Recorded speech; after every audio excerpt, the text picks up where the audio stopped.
जो कल मुसलमानों के खिलाफ खड़ा हुआ था वो आज मुसलमानों का वोट लेगा, ये कहाँ तक सही है? क्या अखिलेश यादव वो दिन भूल गए? क्या अखिलेश यादव मुसलमानों के साथ खड़े नहीं हैं? अगर अखिलेश यादव मुसलमानों के साथ हैं तो कैसे अखिलेश यादव ने स्वामी प्रसाद मौर्य को अपने पार्टी में शामिल किया? इस बात का जवाब तो इससे तो बेहतर मुसलमानों के लिए यही होगा कि आप बीजेपी को ही डायरेक्ट वोट कर दीजिए, ना कि स्वामी प्रसाद मौर्य को वोट कीजिए, क्योंकि बीजेपी और स्वामी प्रसाद मौर्य में कोई अंतर नहीं है। बाकी इस विधानसभा चुनाव में मुसलमानों का जो वोट है सिर्फ और सिर्फ सपा को ही नहीं जाएगा। ये वोट जितना सपा को जाएगा उतना बसपा को भी जाएगा, जितना बसपा को जाएगा उतना कांग्रेस को भी जाएगा। यानी मुसलमानों का वोट ऐसे भी अगर एमआईएम ना लड़े चुनाव फिर भी 3 पार्टियों को मिलने वाला है, बीजेपी को छोड़ दे तो जब 3 पार्टियों को मुसलमानों का वोट मिल रहा है तो वहाँ अगर चौथा पार्टी जो मुसलमानों की पार्टी कहलाती है, जो मुसलमानों के नेता कहलाते हैं, जो मुसलमानों के एक बहुत बड़े नेता उभर कर सामने आए हैं, उनको अगर मुसलमानों का वोट मिलता है तो इसमें क्या बुराई है? हिंदुस्तान के मुस्लिम चेहरों में से सबसे बड़ा एक चेहरा है असदुद्दीन ओवैसी का, जिनकी पार्टी का नाम AIMIM है, यानी कि ऑल इंडिया मजलिस-ए-इत्तेहादुल मुस्लिमीन। ये पार्टी इस बार उत्तर प्रदेश में विधानसभा चुनाव लड़ रही है पहली बार। इसी पार्टी पर आज बात करेंगे।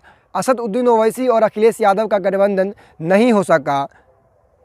गठबंधन नहीं होने की वजह क्या थी? वजह यही है कि अखिलेश यादव को लगता है कि असदुद्दीन ओवैसी बहुत ही कट्टर हैं और उन पर आरोप लगता रहता है। ये बात उन्होंने ABP न्यूज़ के खुले मन से कहा था कि जब उनसे पूछा गया कि आप असदुद्दीन ओवैसी से क्यों नहीं गठबंधन करेंगे, तो उनका ये कहना था ओवैसी पर आरोप बहुत ज़्यादा लगते हैं, इसी वजह से सपा का गठबंधन MIM से नहीं हो सका। अब उत्तर प्रदेश का चुनाव हो या बंगाल का चुनाव हो या फिर बिहार विधानसभा का चुनाव हो, हमेशा से ये आरोप लगता आया है असदुद्दीन ओवैसी पर कि वो बीजेपी की बी टीम है। लेकिन ऐसा कहने वालों की आंखें आज मैं खोल दूंगा जब मैं बताऊंगा कि उत्तर प्रदेश में किस तरह अभी मुसलमानों के लिए अगर कोई पार्टी है तो वो MIM ही है। देखिए, बहुत सारे लोग हैं जो मुसलमान वोट जो है यूपी में 20%, उस पर अपनी नज़र गड़ाए हुए हैं कि ये वोट हमें मिल जाए तो हम अपनी सरकार बनाने में सफल हो जाएंगे। अब इसमें कांग्रेस पार्टी भी शामिल है, बसपा भी शामिल है और सपा भी शामिल है। ये तीनों पार्टियां मुसलमानों के वोटों पर नज़र गड़ाई हुई है, जिसकी संख्या 20% है। अब जिनको ये पूरा वोट मिल जाएगा उन्हें सरकार बनाने में काफ़ी आसानी होगी। लेकिन जब नाम AIMIM का आता है, असदुद्दीन ओवैसी का आता है, तो लोग ये कहते हैं कि उन्हें वोट करना बीजेपी को जिताना है। अब ऐसा क्यों होता है? देखिए, उत्तर प्रदेश में कुछ ही दिनों में विधानसभा चुनाव होने हैं, लेकिन इस विधानसभा चुनाव में मुसलमानों का जो वोट है सिर्फ और सिर्फ सपा को ही नहीं जाएगा।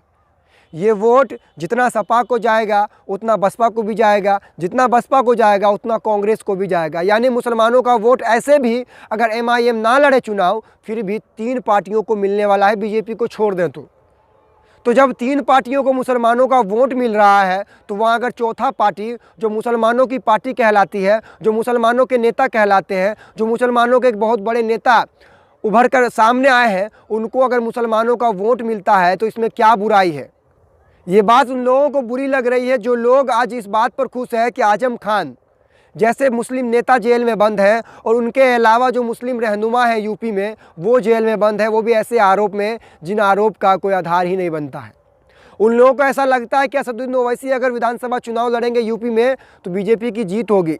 लेकिन मैं आपको बता दूं कि 2017 में जब विधानसभा चुनाव हुआ तो उस वक्त असदुद्दीन ओवैसी उत्तर प्रदेश में विधानसभा चुनाव नहीं लड़े थे, उनका एक भी उम्मीदवार चुनाव नहीं लड़ा था। लेकिन उसके बावजूद भी उत्तर प्रदेश में सरकार किसकी बनी? तो बीजेपी की बनी।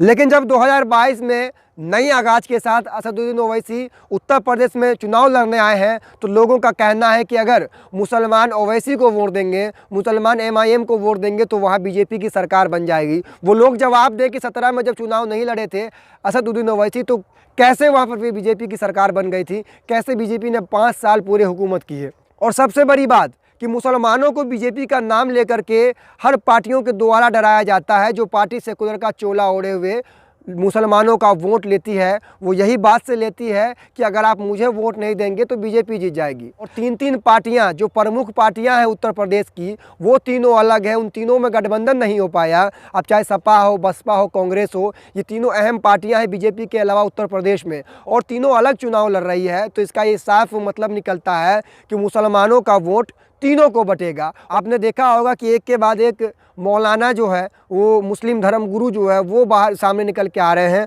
और वो लोगों को कहते हैं नज़र आ रहे हैं कि MIM को वोट नहीं दीजिए, सपा को वोट दीजिए। तो कुछ कहते हैं MIM को वोट मत दीजिए, कांग्रेस को वोट दीजिए। तो कुछ कहते हैं कांग्रेस को वोट मत दीजिए, मायावती को वोट दीजिए, बसपा को वोट दीजिए। तो कब तक मुसलमान जो है अपनी वोटों को कभी उसको देते रहेंगे। और सही मानों में अगर देखा जाए तो मुसलमानों के नए रहनुमा जो उभर के आए हैं, असदुद्दीन ओवैसी, जो अभी पूरे हिंदुस्तान भर में मुसलमानों के एक बड़े नेता उभर के निकले हैं, बड़े नेता कहला रहे हैं और कहीं ना कहीं मुसलमान के हक़ की बात, मुसलमान के हकूक़ की बात करते नज़र आ रहे हैं। अब पार्लियामेंट की अगर बात कर लें, जो भी बिल निकाला गया, अब उसमें जो भी बुराई रही हो, हर बिल के ख़िलाफ़ सबसे पहले आवाज़ उठाने वाला कोई रहा है तो वो असदुद्दीन ओवैसी रहा है। उसके बाद ही कुछ लोगों ने उस पर आवाज़ उठाया है। मैं आपको जीता जागता एक उदाहरण बताता हूँ, सपा की कहानी बताता हूँ। सपा में बीजेपी के एक बहुत बड़े नेता शामिल हुए हैं, बीजेपी के एक मंत्री शामिल हुए हैं जिसका नाम स्वामी प्रसाद मौर्य है, जो अभी से कुछ दिन पहले तक बीजेपी में थे और बीजेपी के मंत्री थे। वो आज सपा में शामिल हो गए हैं और सपा में आने के बाद वो ऐसे हो गए हैं जैसे कि समझो कि अभी वो माँ के पेट से पैदा हुए हों। लेकिन स्वामी प्रसाद मौर्य की कहानी ज़रा आप जान लीजिए। जिस वक्त 3 तलाक बिल पर जो है बहस चल रहा था पार्लियामेंट में, जिस वक्त 3 तलाक बिल पर पूरे मुल्क भर में जो है कसमकस का आलम था, उस वक्त स्वामी प्रसाद मौर्य का जो बयान था मुसलमानों के प्रति, वो आपको जानना बहुत ज़रूरी है। जो स्वामी प्रसाद मौर्य सपा में आकर दलितों का नेता बन गया है, सपा में आकर दूध का धुला बन गया है, उसने क्या बयान दिया था उस वक्त मुसलमानों के बारे में, क्या आप जानते हैं? आप नहीं जानते होंगे, मैं आपको बताता हूँ। उस वक्त स्वामी प्रसाद मौर्य ने ये कहा था, मुसलमान अपनी हवस को मिटाने के लिए 3-3 शादियाँ करते हैं। ये बात उस वक्त की है जब पूरे देश भर में 3 तलाक का मुद्दा गरमाया हुआ था और पूरे देश के मुसलमान सड़कों पर उतरे हुए थे इस बात को लेकर। जो बिल लाया गया है सरकार के द्वारा, ये मुस्लिम विरोधी है, मुस्लिम महिलाओं की विरोधी है। लेकिन उस वक्त स्वामी प्रसाद मौर्य का ये बयान था कि मुसलमान हवस मिटाने के लिए, अपने शरीर की गर्मी निकालने के लिए 3-3 शादी करते हैं। और आज जब स्वामी प्रसाद मौर्य सपा में शामिल हो गया है और जब वो सपा का कैंडिडेट बनेगा और जब वो विधानसभा चुनाव लड़ेगा, तो मुसलमान क्या स्वामी प्रसाद मौर्य को ही वोट देकर जिताएंगे और विधानसभा भेजेंगे? जो कल मुसलमानों के ख़िलाफ़ खड़ा हुआ था वो आज मुसलमानों का वोट लेगा, ये कहाँ तक सही है? क्या अखिलेश यादव वो दिन भूल गए? क्या अखिलेश यादव मुसलमानों के साथ खड़े नहीं हैं? अगर अखिलेश यादव मुसलमानों के साथ हैं तो कैसे अखिलेश यादव ने स्वामी प्रसाद मौर्य को अपने पार्टी में शामिल किया? इस बात का जवाब कौन देगा? जो शख्स खुलेआम मुसलमानों के बारे में इतनी गंदी गंदी बातें कर रहा था, वो आज सपा का कैंडिडेट बनेगा और आज सपा के मुखिया अखिलेश यादव मुसलमानों से उसके लिए वोट मांगेंगे।